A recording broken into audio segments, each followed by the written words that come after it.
All those universities that are even co-sponsoring, I have a simple question for all of you. Search and replace the word Hindutva with Christianity or Islam or any other religion. Do you think you would allow that to take place?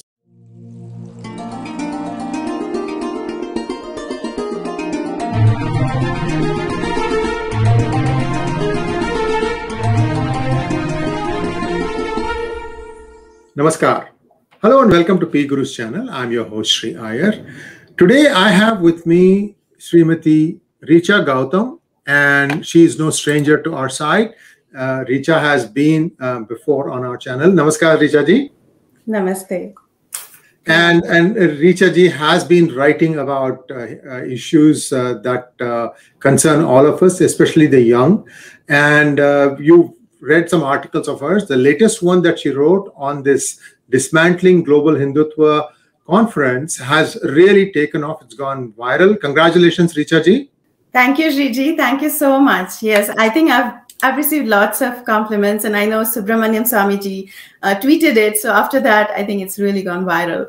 Absolutely. Yeah, the work is all yours, the credit is all yours, and I know how many iterations you went through before you are happy with it. So I'm glad things worked out okay. I really like the fact that there was so much additional information that was provided, especially the one about the young youth, also figuring out all this masquerade and fake narrative, and they came out with their own version of how they saw things. So it was an excellent effort. So Richa ji, since the article came out, a few things have changed. First off, looks like Harvard has allowed these organizers to put themselves as co-sponsors, and so have many others.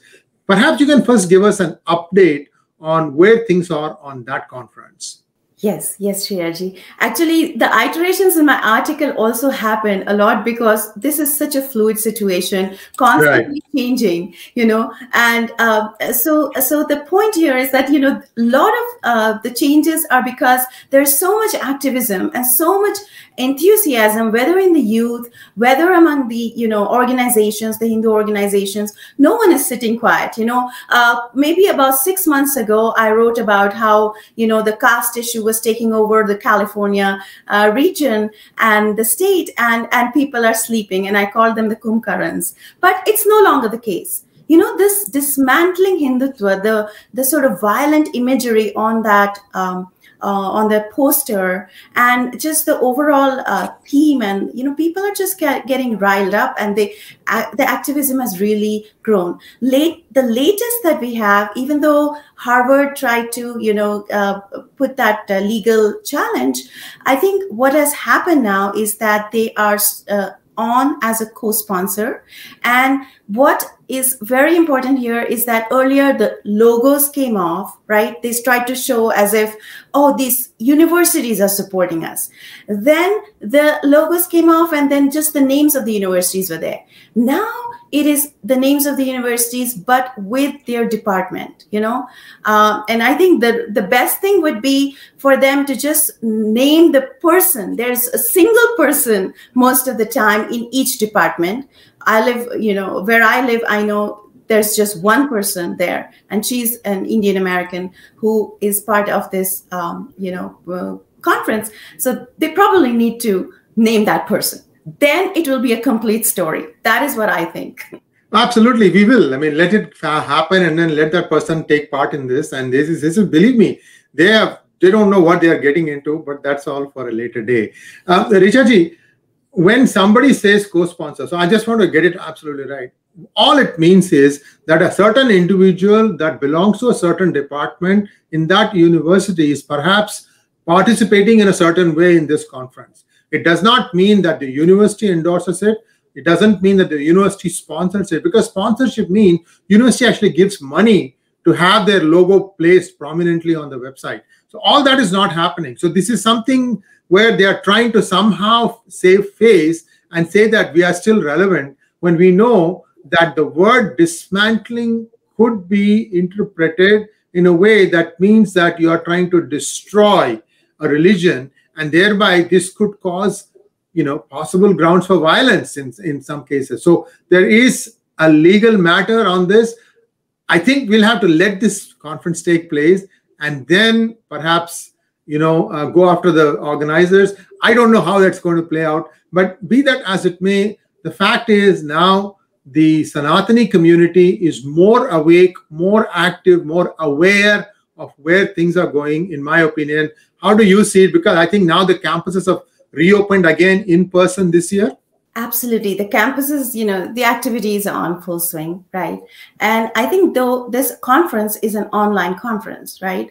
And the participants from India are not traveling because a lot of the participants are known faces of, who have risen every time there is an anti-India rhetoric. They have come up and spoken, created movies or written articles. So it's the same cabal. So that is the first, most important thing to note. The second, what I want to reiterate exactly what you said, that it's not as if some, funding is going out, because we have spoken as Kohna, and I know Hindu American Foundation, other organizations like Hindu on Campus and, HSC, they've all been actively asking, even smaller organizations within Stanford and all, the kids have been asking the teachers and the provost and deans as to how is this conference being held, because they feel threatened and attacked. And the universities have clearly said that they have no idea in some cases. And in some cases, they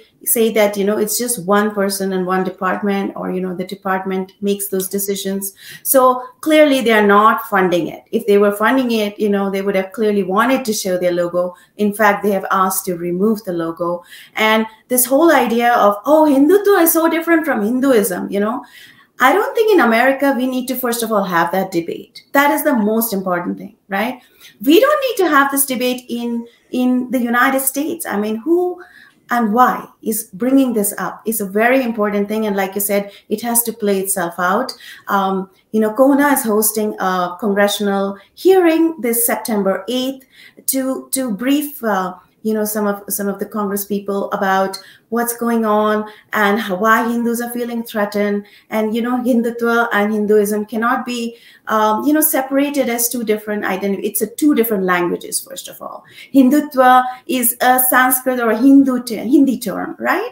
And Hinduism is an English term. So how can you say they are same or not, So that is the whole thing, I guess.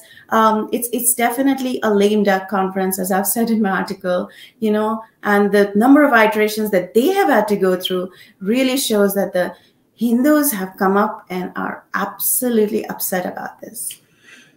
And, all those universities that are even co-sponsoring, I have a simple question for all of you. And just reflect on this. Search and replace the word Hindutva with Christianity or Islam or any other religion. Do you think you would allow that to take place? Absolutely not, right? I cannot even imagine that someone said, Islam. I remember that in Rutgers, there was one Fox News, anchor who was supposed to come and speak. And the protests were so violent and, such a lot of, destruction at the campus and all of that, that they had to call that meeting or that speaker position off, So what I'm trying to say here is that just because as Hindus, we're just doing, an email campaign or social media campaign, maybe speaking up and, talking about it. And, there's the line on their website says, this conference is being threatened by the Hindutva forces. I mean, what threatened? We have a voice. This is a democratic country. We have a freedom of speech. We have the right, if we are feeling attacked, to speak against it, right? And that's all we're doing. No one can hold even one speaker, like I said in Rutgers, who they perceive as anti-Islam or, Islamophobic, as the term has caught on. But when we say that this is a Hindu-phobic conference, they literally write on their website that this is a made-up term, Hinduphobia. And it's not, it's been existent well, since 1800. If you think this is made up, then why have a conference in the first place? Why do you want to dismantle it? Why don't you discuss it? Why don't you invite the other side also to come and participate and put forth their point of view? We know all these rabid lefts, Kavita Krishnans of the world. not worth even mentioning. I mean, we know what they stand for. Utter nonsense, intellectually bankrupt people, and they just want to somehow make noise. That's all they do. Anyway, I can go really quickly up. I can get up in temperature if I start talking about this Naxals. But Richa, let's take a look at the other thing that you're working very, very hard on, which is to put together a global Hindu conference, which is around the same time. I think it is 2-day conference, starts on the 11th of September and goes on till the 12th.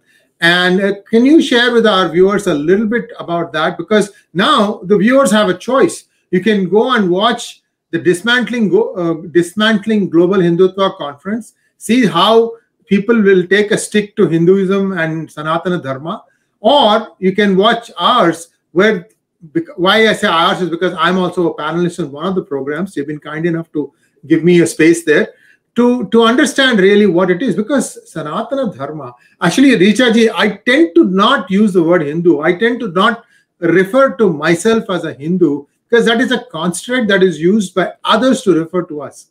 Can you walk us through what are the different topics that Global Hindu Conference covers, and why should somebody be listening to these things closely? Thank you, Sree. Thank you for plugging the conference, because it's a completely, women-driven. We decided as a few women, I think it's about 9 women, just to make sure we had that number, and then Shakti is with us, and we decided that we are going to put together a conference and try and sort of deconstruct the whole first of all, the problem that exists, and the remedies that there are, and also how to decolonize, because the whole problem that lies at this time is the fact that the ecosystem around us, whether in the West, whether in India, is largely driven by that neo-colonialism in academia, in many of the institutions, and the global world order is like that. I think so we sort of call it the red, white, and green nexus, and this is a very important point. I mean, look at the map of the world. That's something I can share with you, Sree, and if you can share it with the viewers. If you look at the map of the world, it is going to be clear to you that the entire world, except the Indian subcontinent, is dominated by either the communist forces, the Islamic, religious, states, or the Christendoms, right? Like, the Western world is largely driven by Christian principles. The only small portion of civilizational remnant, from the ancient times, or Sanatan, as you call it, right? It's a Sanatan principle, which used to be a universal principle around the world, that exists only in the Indian subcontinent.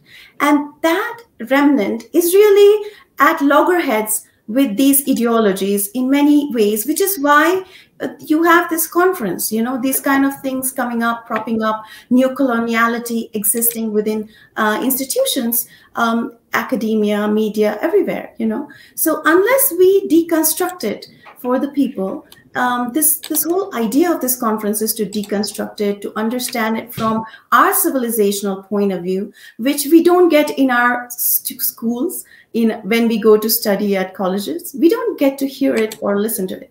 So that's the whole idea. And also we have people like Pandit Sharma, Jayant Kalavarji, and others who will be also showing us how to use the Indic lens to view our world. That vocabulary, like you said, Hindu is not the right term. That vocabulary, we are just continuously using borrowed terms. And this will sort of be a step in that direction, to do an annual conference to continuously deconstruct what's existing world order, and then, sort of change it, and use our own vocabulary and our own lens. And yeah, and if you look, it's just India that remains, maybe Sri Lanka has that Buddhist component. You have Southeast Asia, which still has a civilizational, the Buddhist construct still, Buddhist religion exists there. And that is because India fended off a lot of the invasions to a great extent. And, they were not that impacted by invasions as much as India was. And of course, India was the rich land of, all of the wealth that extraction economies and colonial economies wanted. So yeah, that's the only portion that remains at this time. And we really need to preserve that civilizational ethos. And if you look at the schedule of their conference, and whereas, we really don't want to talk about GHC, the Global Hindu Conference that we are holding, in context of this conference. But of course, it was a trigger for us to think about it, So not only us, but there's, there are 5 or 6 such conferences being held. Someone is exploring the term Hindutva with academia in around the 30 countries. Satparashar ji is doing that. Rajya Lakshmi ji is looking at 9/11. She says, how can we forget 9/11 and the day that US faced the biggest terror attack on its soil? So she wants to honor, as Hindu Americans, she wants to honor the 9/11 victims and the victims in Afghanistan, and bring back the focus to what really is the issue that we need to commemorate or remember and, hold in memoriam on this particular day. So, let us not forget that this day, if the conference on Hindutva is being held, it is a way to deflect from the 9/11 issue or the Afghanistan issue. So that has to be very clear. We know that in schools, they're holding small presentations to say, we need to be very inclusive, and we are going to talk about 9/11 in a very different way now. And such events and presentations are being held by school superintendents and teachers in schools, So what are they trying to whitewash, and, how are they trying to brainwash a whole generation of young students? Spare a thought for all those firefighters who were climbing to their death. That's how I see it. The 2 towers were burning. Their job was to rescue as many people as possible, and they were going up when everybody else was fleeing the buildings. Yes. And spare a thought for all their families who are now destitute. So I feel the pain like it was yesterday, Richa ji. And in fact, some of the political moves that the current administration has made is also setting the stage for another recurrence. I hope it doesn't happen. I hope I'm wrong. But Richa ji, thank you very much for taking time to explain to our viewers what this global conference is about, Global Hindu Conference is about. It starts on the 11th of September. What time does it start, the first panel, first session? So this is 8 a.m. to 6 p.m. EST. Okay, so 8 a.m. Eastern Standard Time, that is 8:30 p.m. Indian Standard Time to 6 p.m., which is 6:30 a.m. Indian Standard Time, right? Mm-hmm. Yeah. Wonderful. So we are going to have many online sites carrying this. So you will get all the links to follow in case you are not up late to watch it. So we will be shocked and very, very unhappy that you didn't stay up late to watch it. After all, you can watch cricket matches, so what? Anyway, I'm just kidding. And Sreeji, we are going to have a website. So I will share with you the link for that. Sure. Wonderful. And thank you very much, and namaskar. Namaste, Sreeji. Thank you for hosting me.